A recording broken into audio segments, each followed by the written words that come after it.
E aí, gente, estou aqui mais uma vez para compartilhar com vocês acerca dos atributos de Deus. Nós já tivemos uma aula, já falamos sobre os atributos de Deus baseado em Salmos de número 139. Nesse salmo, nós falamos sobre a onisciência, a onipresença e a onipotência de Deus. Então, hoje, nós vamos continuar falando dos atributos de Deus, só que hoje nós vamos em uma linha mais prática, porque da outra vez nós falamos em uma questão mais intelectual, mas hoje nós vamos focar mais na questão prática mesmo, dos atributos de Deus e como que isso move quem somos. Tá bom? É importante dizer que existe muita coisa para a gente falar acerca dos atributos de Deus, tá bom? Eu fiz algumas citações aqui da teologia sistemática que eu usei de referência para isso, que é a teologia do Gruden, que é um pastor batista, é uma das melhores teologias sistemáticas que nós temos hoje no mundo. Então, nós temos o privilégio de ter um pouco acesso a isso e eu recomendo muito quem quiser se aprofundar neste ensino, tá bom? Hoje eu quero falar com vocês de forma muito prática, muito direta, tá bom? Baseado aí, a gente vai usar vários textos de referência, mas quero aí já te pedir para abrir a sua Bíblia no texto de Colossenses, no capítulo de número 1, tá? Para a gente começar a conversar um pouco sobre a importância de conhecer os atributos de Deus, tá? E por quê? Existe uma grande diferença entre falar sobre a palavra, falar sobre como que o Espírito Santo move em nós, né? Algo muito comum hoje, falar sobre a pessoa do Espírito Santo, falar sobre como que o Espírito Santo trabalha na nossa vida. Eu falo isso de experiência própria, né? Na editora que eu trabalho aqui, nós publicamos vários e vários livros acerca da pessoa do Espírito Santo. E esses livros vendem muito, né? Seja ele devocional, seja ele de estudo, seja ele de teologia mais densa, mas são materiais que vendem bastante. Por quê? Porque as pessoas querem ter acesso ao conhecimento do Espírito Santo, aos dons espirituais, e não está errado. Mas como eu disse semana passada e quero reiterar aqui com vocês, que a ideia de nós não devemos cair em extremos quando se tratamos da nossa vida cristã. Não, nós só estudamos o Espírito. Não, nós só estudamos o ser de Deus. Então, a gente fica indo de extremos a extremos, sabe? E não encontra o lugar daquilo que Paulo fala para Timóteo, que eu disse também semana passada, que é o lugar de moderação. Eis que não vos dei espírito de covardia, mas espírito de moderação. Então, vivamos de forma moderada. Por que dizer isso? Porque a ideia que nós devemos ter é que que Deus, que o ser de Deus é o fim da nossa vida, é onde nós gastamos a nossa vida, é onde nós devemos focar a maior energia que temos, é em conhecer melhor a Deus, é em conhecer a Deus. Eu preciso frisar muito isso, porque nós não podemos cair na ideia de que falamos de coisas corriqueiras desta vida e esquecemos da pessoa de Deus. Então olha o que o texto diz, lá no versículo de número 9, Colossenses 1, versículo 9.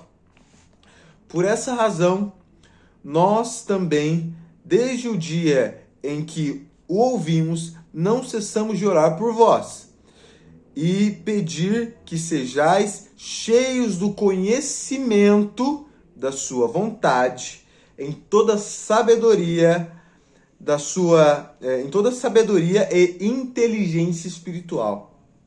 Então, olha o que ele está dizendo, que nós devemos ser cheios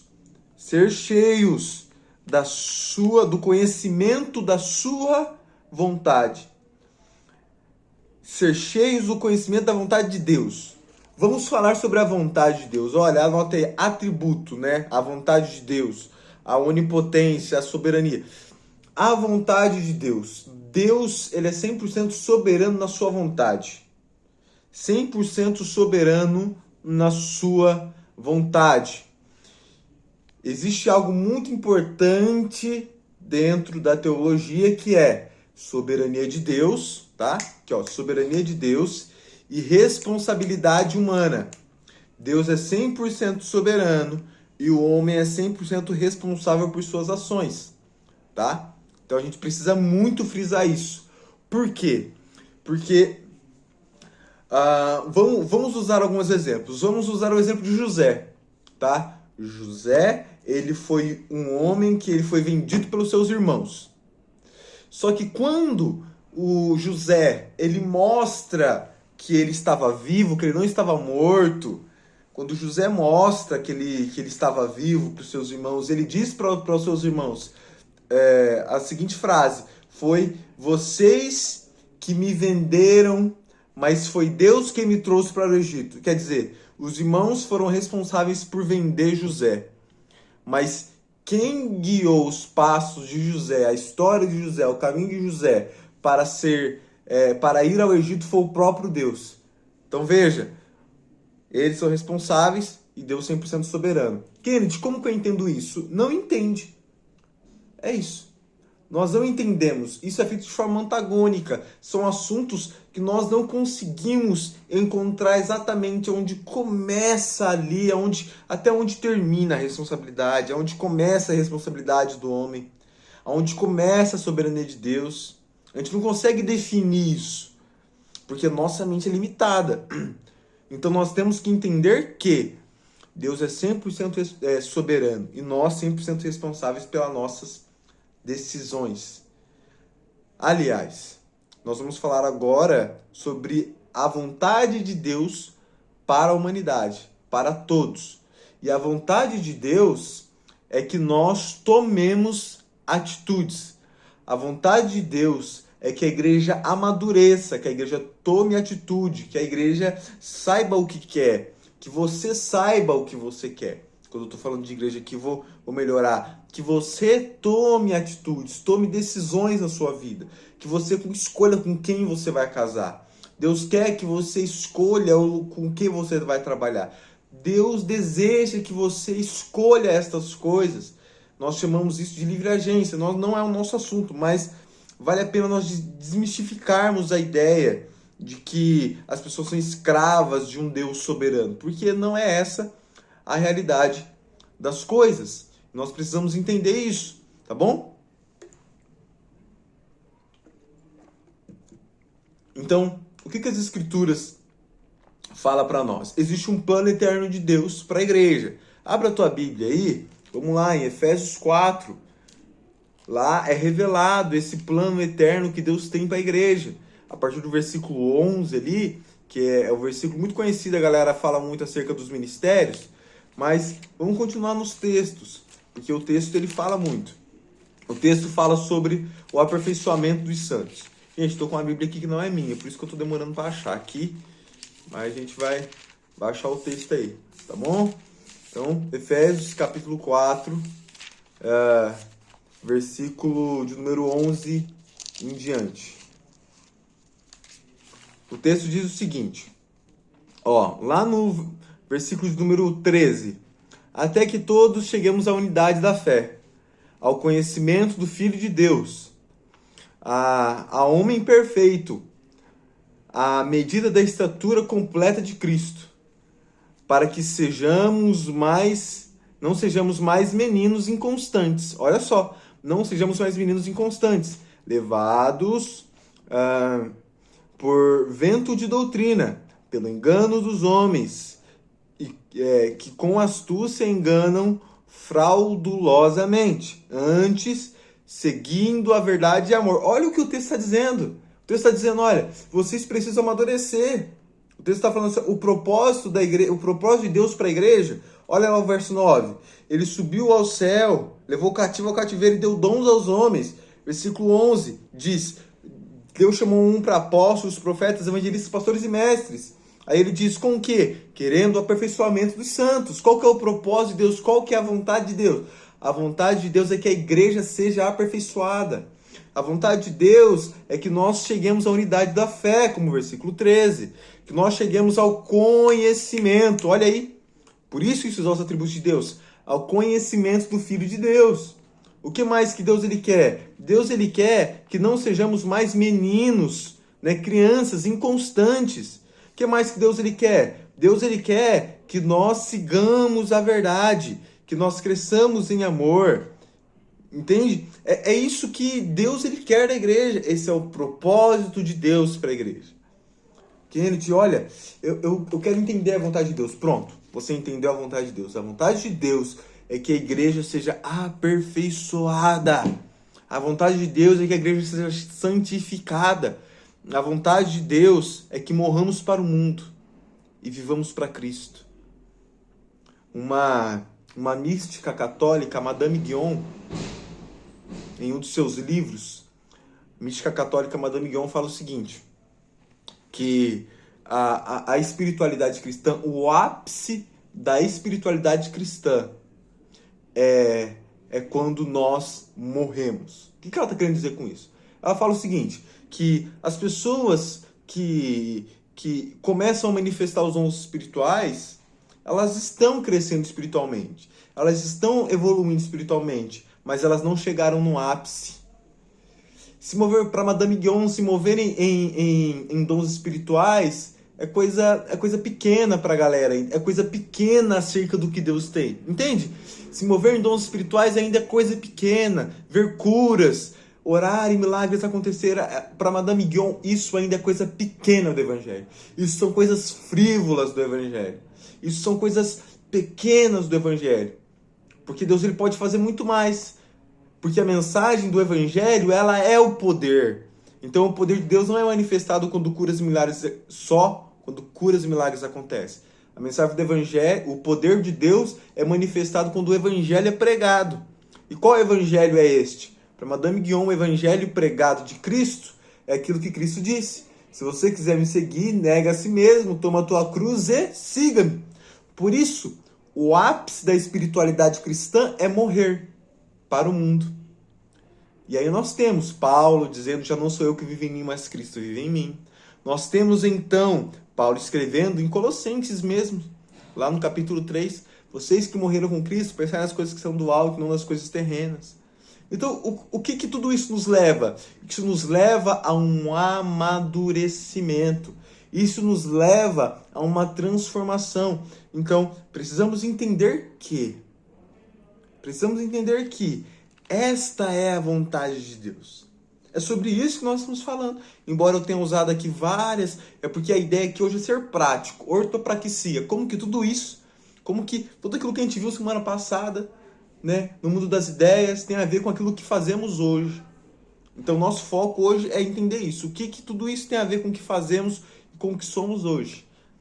Pensemos mais sobre isso. Então, mas nós estamos só começando. A gente vai chegar aqui em alguns aspectos, tá bom? Então, voltando para o texto de Colossenses, Paulo diz essa ideia que ele tem, que ele recebe do próprio Deus, que é, sejamos cheios e não mais ou menos. Eu conheço mais ou menos a vontade de Deus. Ele está dizendo, sejamos cheios da vontade de Deus. Sejamos cheios do conhecimento da vontade de Deus. Sejamos cheios a ponto de transbordar. Olha aí, você conhece Deus dessa forma? Você conhece a vontade de Deus dessa forma? Se eu te perguntar hoje, qual é a vontade de Deus para a sua vida, para você? Você consegue responder de forma rápida, de forma direta? Queridos, não consigo. Bom, então nós precisamos melhorar a nossa compreensão das Escrituras. Porque Deus, Ele quer que nós descubramos, que nós sejamos cheios do conhecimento da sua vontade. Aí ele diz, também em toda sabedoria e em toda inteligência espiritual. Vejamos que o evangelho não é emocional. Emocional é uma consequência do evangelho. As emoções, o evangelho alcança as emoções? Sim, mas isso é uma consequência, porque primeiro o evangelho está preocupado em transformar o padrão de pensamento da humanidade, o padrão de pensamento do homem. É por isso que nós vemos tantas e tantas vezes, não é mesmo? Não vos conformeis com o padrão, com o sistema deste mundo. Nós vemos Cristo é a sabedoria que estava oculta no Antigo Testamento e manifestou no nosso tempo para reduzir a sabedoria humana a nada, como diz em Coríntios, capítulo 2. Entende? Então, nós vemos agora que Deus, ele é um Deus inteligente. Nós vemos agora que Deus, ele é um Deus que tem a vontade. Nós vemos agora que Deus é um Deus cheio de sabedoria. E Paulo nos encoraja. Descubramos isso. O texto continua, versículo 10. Colossenses 1, versículo 10. Para que fazer tudo isso? Ele diz: para que possais andar diligentemente. Para que possais andar dignamente diante do Senhor, agradando-lhe em tudo, frutificando em toda boa obra e crescendo no conhecimento. Olha que interessante. Ele começa dizendo que ele está orando pela igreja para que a igreja cresça em conhecimento da vontade, da sabedoria e da inteligência espiritual de Deus. Aí ele fala assim, olha, para que fazer tudo isso? Vocês devem fazer tudo isso, vocês devem crescer nisso para que vocês possam, né? Ele fala para que vocês possam andar dignamente no Senhor, agradando a Ele em tudo. Então, para que conhecer a Deus? Para agradá-lo em tudo. Aí ele fala, frutificando em toda boa obra. Aí, beleza. E depois de frutificar, de agradar a Deus e de frutificar em boas obras, ele continua, crescendo no conhecimento de Deus. Olha o que ele diz? Crescendo no conhecimento de Deus. Consegue entender isso? Consegue entender que Deus está... que Deus aqui, através do apóstolo Paulo, está nos empurrando a conhecer cada vez mais. Porque a ideia do texto parece que finaliza, não parece? Que ele diz, olha, vocês vão ser cheios do conhecimento da vontade, da sabedoria e da inteligência de Deus. Aí vocês fazem isso para que vocês possam andar dignamente, possam agradar a Deus, possam praticar boas obras. Aí a gente fala, pô, acabou. Esse é o fim da nossa vida. Aí não acaba, porque o texto coloca vírgula e crescendo no conhecimento de Deus. O texto continua mostrando, olha, vocês precisam crescer no conhecimento de Deus. Porque esse é o foco da vida. É para isso que estamos aqui. Tá bom? Falaremos agora sobre o aspecto da santidade de Deus. A santidade de Deus, ela é o atributo mais importante de Deus. O atributo mais importante de Deus é a santidade. Não é a graça, não é o amor, não é a bondade, não é a justiça, não é a misericórdia, não é a ira. Nenhum desses é os atributos mais importantes. O mais importante é a santidade. Porque este atributo é o atributo que define Deus. É um dos atributos que mais pode definir Deus. Então, estou assentado sobre os ombros de gigantes. Reverendo Hernandes Dias Lopes diz isso. Que o atributo mais importante é a santidade. Por quê? Porque Deus é santo. Porque a misericórdia de Deus é santa. Porque a justiça de Deus é santa. Porque o amor de Deus é santo. Porque a bondade de Deus é santa. Porque a onipotência de Deus é santa. Você não vai encontrar nas Sagradas Escrituras nenhuma vez falando que Deus é justo, justo, justo. Deus é misericordioso, misericordioso, misericordioso. Deus é amor, Deus é amor, Deus é amor. Mas você vai encontrar a seguinte expressão em Isaías 6, e também em outros textos das Sagradas Escrituras, dizendo que os anjos dizem: Santo, Santo, Santo. Por que isso acontece? Isso acontece porque a santidade define Deus. O que é a santidade? A santidade é o que separa. É o que separa. Deus não é um Deus qualquer. Deus não é um Deus comum. Deus não é um Deus criado por mãos humanas. Deus, ele é um Deus transcendente. Deus é um Deus que está além. Deus é um Deus que não deve conta a ninguém, porque Deus é santo em todos os aspectos. Tudo o que Deus faz é puro. Tudo o que Deus faz é santo. Então, importa que a igreja seja como Deus. 1 Pedro, capítulo 1, versículo 15 ao 16, diz isso, que sede santos como eu sou santo. Então ele está dizendo, a igreja é uma extensão de quem sou.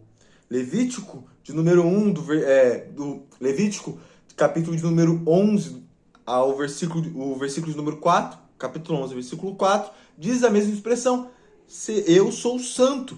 Deus é santo, Deus é puro, Deus é eficaz, Deus é perfeito. Isso é ser Deus. E por isso que nós não vivemos essa perfeição, nós não vivemos desta forma porque nós estamos distantes, nós não somos deuses. Todos os deuses que as pessoas criam são deuses falsos, são deuses pecaminosos, são deuses que não são deuses plenos e não são deuses santos.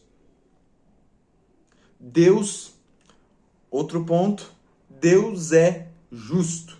Isaías, capítulo 45, versículo de número 24. Capítulo 45, versículo de número 24.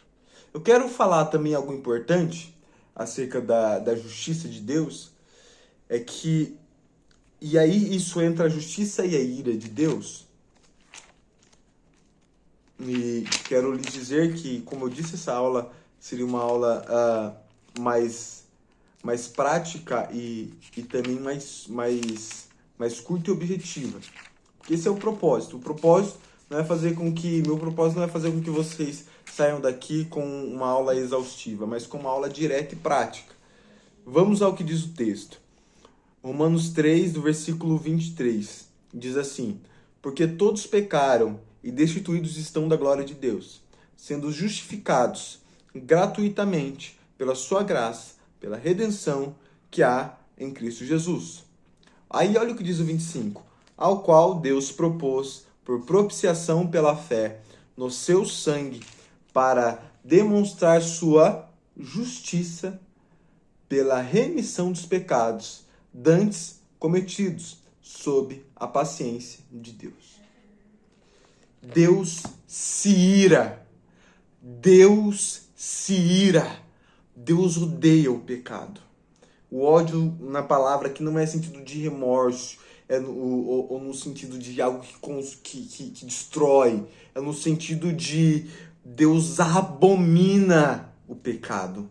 Deus abomina o pecado. Deus se ira contra o pecado. E aqui, devo lhes dizer, o ditado tão conhecido, né, de que Deus odeia o pecado e ama o pecador. A minha pergunta é, até que ponto isso é verdade? Não estou dizendo que não é verdade, estou dizendo que precisamos refletir. Até que ponto isso é verdade? Paul Washer, pastor americano de extrema relevância, ele diz o seguinte, que Deus odeia o pecado e odeia o pecador. O que ele quer dizer com isso? Ele quer dizer que Deus ele se ira com o pecado. Mas quando o ser humano ele ainda está em estágio de pecador e não foi regenerado, Deus se ira porque esse ser humano produz o mal. Precisamos refletir. Estou trazendo esta aula aqui, esta reflexão, para refletirmos, para provocá-los, para que nós possamos ser mais fiéis às Escrituras. Deus odeia o pecado e odeia o pecador. De outro lado nós temos Deus odeia o pecado e odeia o pecador. Deus odeia o pecado e ama o pecador. Ou Deus odeia o pecado e odeia o pecador. Mas o fato é, a despeito dessas duas frases, o fato é, a ira de Deus se uniu com a justiça quando Cristo morreu na cruz. Quando Cristo morreu na cruz, a ira de Deus se uniu com a justiça de Deus. Foi um misto de atributos manifestado em um mesmo momento. Amor de Deus pelas almas que ele elegeu de antemão, amor de Deus pelas almas, e aí justiça de Deus. Eu preciso punir alguém, porque agora, nós vivemos na paciência de Deus. Mais um atributo, vivemos na paciência. Por que as pessoas não morrem quando pecam? As pessoas que ainda não foram salvas, elas não morrem porque Deus ele fez algo na cruz. Deus fez algo na cruz, que nós vamos falar aqui. Então nós vivemos no estado da paciência de Deus. Por que os ímpios não são punidos pelos seus pecados? Por que eles não são punidos? Eles não são punidos porque vivemos na paciência de Deus. De certa medida, o Antigo Testamento, a Antiga Aliança, também viveu sobre a paciência de Deus. Mas vamos lá. O texto diz que, demonstrando sua justiça pela remissão dos pecados dantes cometidos sobre a paciência de Deus. Quer dizer, Deus estava paciente e o ser humano pecando. Então, alguém tinha que receber a ira. Alguém tinha que receber a ira. Então, quando Jesus está lá no Getsemane dizendo, se possível aparta de mim esse cálice, ele está dizendo, se possível aparta de mim a tua ira. Porque não quero receber a tua ira. E ele não recebeu a ira de mais ou menos, ele recebeu a ira de Deus, que estava guardada desde a Antiga Aliança. A ira de Deus que estava guardada desde a Antiga Aliança. A ira de Deus para os tempos posteriores, o nosso tempo. Por que Deus não nos mata nesse momento? Porque Deus, ele pegou toda a sua ira e ele derramou sobre Cristo na cruz. O meu pecado e o seu pecado matou Cristo. Nós o matamos. Nós o entregamos. E aí o texto diz, para demonstrar a sua justiça pela remissão dos pecados. Então nós vemos que Deus ele derramou a ira dele no Filho. Deus se agradou, como diz Isaías, Deus se agradou em moê-lo de tanta ira pelos nossos pecados. Porque Deus abomina o pecado. E aí, a ira caiu sobre o Filho. E agora nós somos livres. A ira caiu sobre o Filho em ato de justiça. Em ato de justiça. Então nós temos amor de Deus em salvar os eleitos. Nós temos a justiça de Deus. Nós temos o amor de Deus em salvar os eleitos. Nós temos a ira de Deus sendo derramada sobre o Filho. E tudo isso feito pela justiça de Deus. Tudo isso é feito pela justiça de Deus. Meu interesse aqui com esta breve aula é nos trazer essa explicação de que o entendimento e a compreensão de Deus é avassaladora, é algo que a nossa mente não suporta, mas é algo que nós devemos gastar a nossa vida. Se você está vivendo uma vida cristã que não seja em conhecer a Deus, que não seja em ler as Sagradas Escrituras, se você vive uma vida cristã de ir em conferências, se você vive uma vida cristã só de ir aos cultos, você está vivendo uma vida cristã errada. Porque a vida é esta, como diz Jesus, que te conheçam, ó Deus, e ao teu único Filho a quem enviaste. Esta é a vida eterna. Kennedy, por que não falar sobre o amor? Por que não falar sobre a bondade? Eu quis trazer aqui os assuntos que nós precisamos se debruçar mais. Sabemos, você já ouviu, na tua igreja que Deus é amor, lá em João 3,16. Ou que Deus é bondoso, lá em Salmos 23,6. Que a bondade e as misericórdias do Senhor me seguirão todos os dias da minha vida. Isso é uma bênção, isso é uma bênção, isso é uma alegria. Mas agora depende de você sair, acabar esta aula e continuar buscando sobre os atributos de Deus, literaturas acerca dos atributos de Deus, começar a pregar mais, porque você está sendo agora, você tem o dever de pregar mais sobre os atributos de Deus, no seu grupo pequeno, na sua célula, nos seus cultos, nas suas pregações das igrejas, porque o foco do cristianismo, o foco da vida é conhecer a Deus. Este é o foco da vida. Peço que Deus abençoe a vida de vocês. Quero aqui externalizar meus agradecimentos ao Elan, a toda a família do BKC. Amo vocês. Sempre que posso estar com vocês é um prazer enorme, tá bom? E espero estar com vocês mais vezes, tá bom, gente? Deus abençoe vocês e até a próxima.